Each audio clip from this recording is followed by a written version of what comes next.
Assalamu alaikum jama'a, barkamu da warhaka kuma da fatan kowa na nan lami lafiya.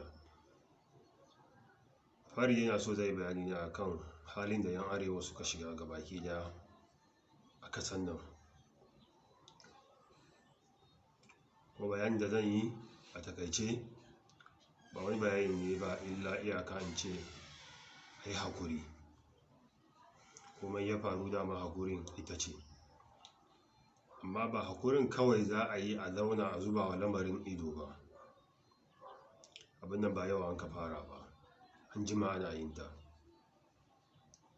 Don haka lokaci yayin da za a zauna a nemi mafita game da wannan abu.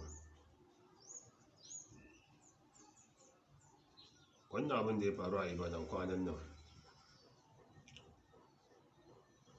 idan jama'a ba su kai zuciya nisa ba, dole ne wani ba zai haƙura ba sai ya koma arewa ya je ya nemi wani bayarbin shi ma ya bige ya kashe ko inyamuri. To ba haka, ba abin da ya kamata a ce an yi ba kenan. Ya kamata a ce an zauna an yi nazari meye dalilan da sun ka sa kudancin ƙasar nan suke rena wa 'yan arewa wayo.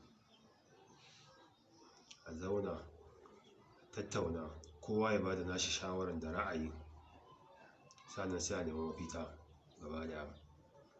Amma da fari dole ne kowa ya san cewa 'yan siyasan arewa sun gaza.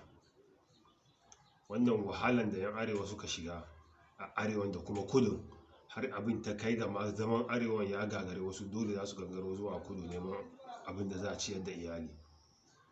Duk da haka ba bar mutane sun zauna lafiya ba. Wai me ake so ɗan Najeriya ya yi ne, musamman shi ɗan arewa? Kuɗi mutanen nan kun kwashe gabaki daya ku 'yan siyasa.